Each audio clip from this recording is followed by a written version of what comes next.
जय श्री कृष्णा। मैं हूँ आपकी अपनी सहेली। मेरे चैनल को सब्सक्राइब करें, मेरी वीडियो को लाइक करें, शेयर करें।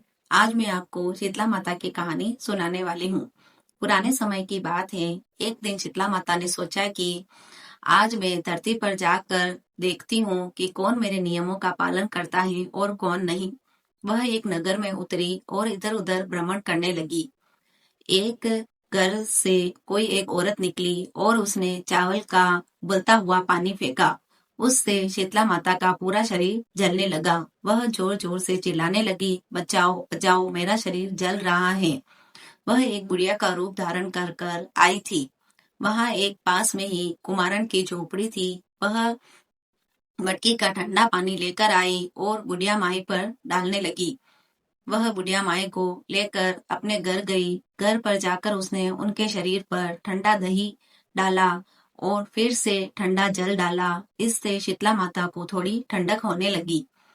फिर बूढ़ी माई ने कहा कि आपके घर में कोई रात की बनी हुई ठंडी राब हो तो मुझे दे दो, मैं खा लेती हूँ, उससे मेरे शरीर को थोड़ी ठंडक होगी। तब कुमारन ने कहा कि हाँ, रात की राब तो रखी है, मैं ले आती हूँ। तब कुमारन राब लेकर आई और शीतला माता को दी। तब कुमारन ने कहा कि आपका तो पूरा शरीर भीग गया है, आपके बाल भी भीग गए हैं, मैं इनको खोल देती हूँ। कुमारन बूढ़ी माए के बालों को खोलने लगी। तभी उसको पीछे की तरफ आंख दिखाई दी। वह डर गई और दूर जाकर खड़ी हो गई। तब बूढ़ी माई ने कहा कि बेटी, तुम डरो नहीं, मैं और कोई नहीं, साक्षात शीतला माता हूँ। मैं आज धरती पर भ्रमण करने आई थी। मैंने सोचा कि क्यों न धरती पर जाकर देखा जाए कि कौन मेरे नियमों का पालन करता है और कौन नहीं। आज तो मेरा पूरा शरीर ही जल गया है। तुम्हारे गांव में कोई भी मेरे नियमों का पालन नहीं करता है। मैं श्राप देती हूँ, तुम्हारे गांव को पूरा गांव जलकर भस्म हो जाएगा। से कुमारन कहने लगी कि नहीं माई, ऐसा न करो। अगर पूरे गांव में आग लग जाएगी तो मेरा क्या होगा? मैं अपना जीवन बसर कैसे करूंगी? मुझ पर कृपा करो। तब शीतला माता कहने लगी कि तुमने मेरे शरीर को ठंडा किया है, मुझे ठंडक पहुंचाई है। तुम्हारे घर को कुछ नहीं होगा। मैं तुम्हें आशीर्वाद देती हूँ। तुम्हारे घर में अन्न धन लक्ष्मी होगी और तुम ही आज से मेरी सेवा करोगी। और ऐसा कहकर शीतला माता अंतर्ध्यान हो गई। रात ही रात हुई। पूरे गांव भर में आग लग गई। सभी लोग बाहर निकल आए।